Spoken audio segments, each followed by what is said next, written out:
Document déposé par Monsieur Fortin, qui est un article d'un journal. Gagnon, bienvenue à l'Assemblée nationale du Québec. Vous disposez de 6 minutes de présentation, puis par la suite, une période d'échange avec vous qui durera 4 minutes. À vous la parole. Je tiens à remercier l'invitation de la Commission. Donc, j'ai déposé un mémoire qui concerne le vote électronique. Donc, ça concernait une section des travaux de la Commission, qui était la section haute question relative à la loi électorale. Donc, mon mémoire, évidemment, porte sur la question du vote électronique. Donc, je vais vous faire une brève résumé du mémoire en question. Donc, l'utilisation à grande échelle des technologies de l'information comme moyen de voter lors des dernières élections municipales a suscité énormément de questions sur la fiabilité et la confiance du processus de votation électronique. Donc, l'objet de mon mémoire est de tirer un enseignement de ces événements et de proposer des recommandations pour encadrer et assurer la confiance dans l'emploi des TI, des technologies de l'information, dans un système de vote électronique, selon le loisir du Parlement. Donc, un système de vote électronique permet de se prémunir de l'imprécision du marquage, il permet de faire rapidement le décompte des votes, il permet également de réduire les impacts de la dispersion géographique des points de votation. Dans le cadre de mon mémoire, je décris un système de vote électronique. Ça désigne un ensemble de processus, et j'insiste sur le terme processus, et de technologies pour le vote des citoyens, la cueillette de ces votes, le traitement et la production du résultat du vote. Quelles sont les nécessités d'utiliser les technologies de l'information pour le vote électronique? Bon, on peut toujours s'interroger sur la question. Quels sont les avantages? Sont-ils plus nombreux que les désavantages? Y a-t-il vraiment une opportunité à exploiter? Donc, l'utilisation des technologies dans la vie démocratique est déjà une réalité comme moyen de communication. Cependant, le processus de votation conventionnelle est simple et généralement connu de tous. Cependant, la tenue du vote conventionnel, demande des ressources humaines importantes et malgré que les moyens matériels soient relativement peu coûteux. Le plus connu des problèmes du vote normal, conventionnel, c'est l'imprécision du marquage, du choix de l'électeur sur le bulletin de vote. Ce marquage peut être parfois sujet à diverses interprétations. Il y a certains problèmes aussi liés au comptage des votes. Un système de vote électronique permet de répondre aux problèmes que je viens d'identifier. Donc, un système de vote électronique permet, selon la technologie employée, de se prémunir de l'imprécision du marquage. Il permet de faire rapidement le décompte des votes avec précision. Il permet également de réduire les impacts de la dispersion géographique des points de votation. Cependant, un système de vote électronique demande une mise en œuvre en temps et en effort qui sont assez importants. Il est possible, grâce au vote électronique, de rendre le processus de vote facilement réalisable en réduisant la logistique nécessaire à cet acte démocratique, mais le système de vote électronique doit être mis en œuvre avec rigueur et avec méthode et selon les règles de l'art. Donc, je tire 4 constats suite aux technologies et surtout aux derniers événements qu'il y a eu lors du vote municipal. C'est que la technologie, évidemment, ne garantit rien. Constat numéro 1. Constat numéro 2, la robustesse du système de vote électronique, et ça inclut processus et technologie, est égale à celle du maillon le plus faible du système. Constat numéro 3, à court et à moyen terme, lorsqu'on parle d'Internet, l'Internet n'est qu'un médium de transport pour le vote électronique. Constat numéro 4, les moyens technologiques existent pour assurer une sécurité adéquate aux besoins de base d'un système de vote électronique. Mentionnons plus précisément l'identification et l'authentification des électeurs. Donc, afin de garantir le respect du cadre légal et assurer la disponibilité, l'intégrité et la confidentialité d'un système de vote électronique, voici 3 recommandations. Recommandation numéro 1. Produire un cadre administratif de référence qui tient compte de la technologie pour un système de vote électronique. Recommandation numéro 2. Créer un modèle technologique de référence de système de votation électronique. Et recommandation numéro 3. Constituer un comité d'experts pour réaliser des audits de sécurité sur les systèmes de votation électronique. Donc, en guise de conclusion, c'est que je tiens à signaler que le vote électronique n'est pas une obligation en soi, ce n'est pas une obligation de l'intégrer. Cependant, ça peut être un moyen complémentaire au système de vote conventionnel. Il faut analyser soigneusement les coûts et les efforts versus les gains qu'on peut en tirer.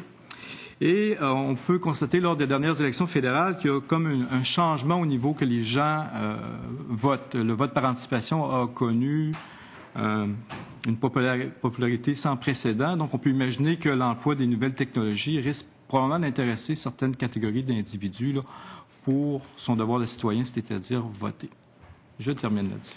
Bien. Alors, M. Gagnon, merci infiniment pour nous avoir exposé ce point de vue, somme toute, spécialisé là, sur un aspect très, très important de notre loi électorale. Je vais maintenant céder la parole à Mme la députée de Chauveau.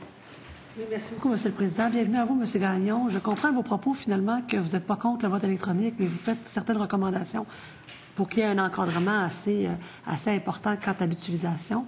Moi, je vais vous poser une question. Vous élaborez beaucoup sur le niveau technique, mais quant à l'impact sur les citoyens, est-ce que vous croyez, par exemple, que les jeunes qui votent pas beaucoup, ou en tout cas moins qu'on le voudrait, est-ce que ça les inciterait, selon vous, à voter davantage si on leur facilitait, par exemple, avec l'utilisation d'un vote électronique?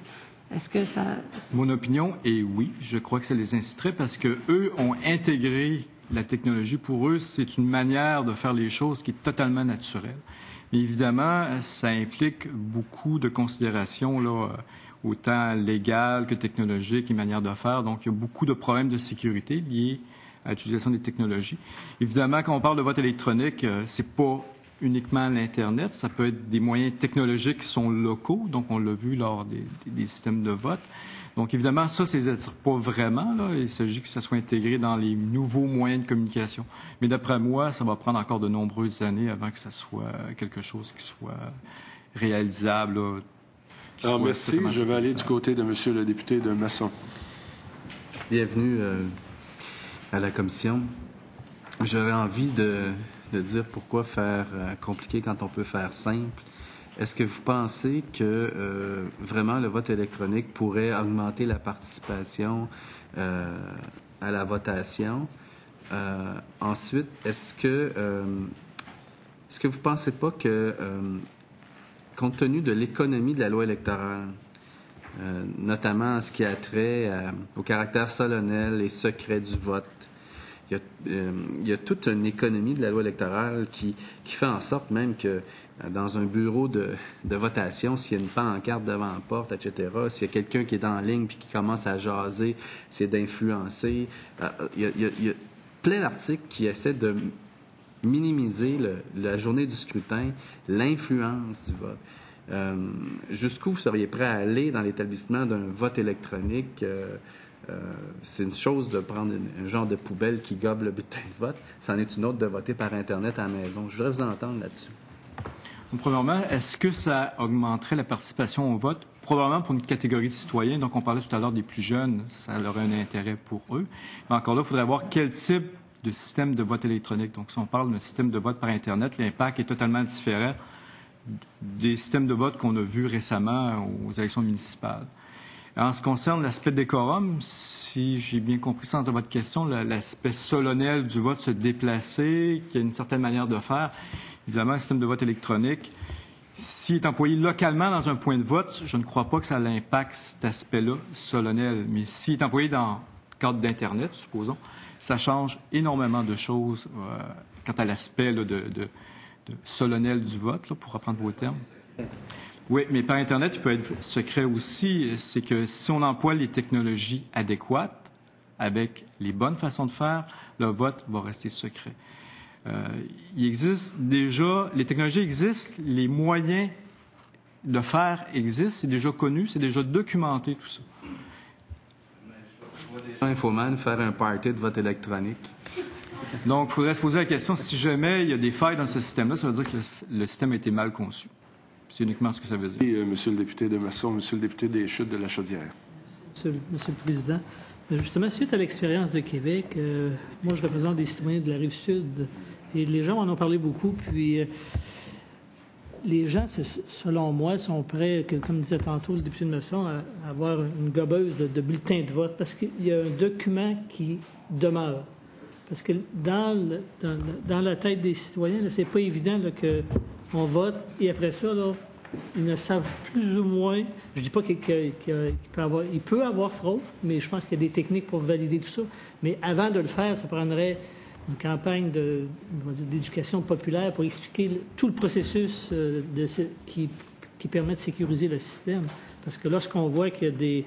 C'est certain que c'est pas Internet, mais lorsqu'on voit qu'il y a des hackers qui rentrent dans des systèmes de l'armée américaine, le système de votation au Québec, là, il y a des gens qui pourraient être malfaisants ou qui pourraient tenter de faire la vedette en disant « moi, j'ai réussi ». Donc, mais qu'est-ce que vous nous dites? C'est qu'avec un protocole sécurisé, avec des méthodes sûres, on pourrait sécuriser entièrement le vote. C'est ça que vous nous dites? Je dis que la technologie existe, mais comme je mentionnais tout à l'heure, un système de vote électronique, ce n'est pas uniquement de la technologie. Il y a tout un aspect processus, normes et manières de faire qu'il y a autour. Et dans mes recommandations, je parle d'un cadre de référence, je parle de référence technologique, c'est-à-dire qu'il faut qu'il y ait des gens qui se penchent sur la question, qui disent, quand on fait un système de vote, on le fait de cette manière-là. Il faut penser notamment aux questions de disponibilité, c'est-à-dire qu'il ne faut pas que si le système flanche, qu'il y ait des processus de relève, qu'il y ait des gens qui fassent les choses de la bonne manière, prendre les bonnes technologies, que ça soit vérifié et qu'il y ait à intervalles réguliers des gens qui se penchent dessus pour vérifier si tout s'est fait selon les règles de l'art. Donc, ce n'est pas uniquement une question de technologie. Je dois mettre un terme à cet échange. Le temps est écoulé. Au nom des membres de la Commission, merci infiniment d'avoir partagé avec nous ce point de vue. Merci infiniment.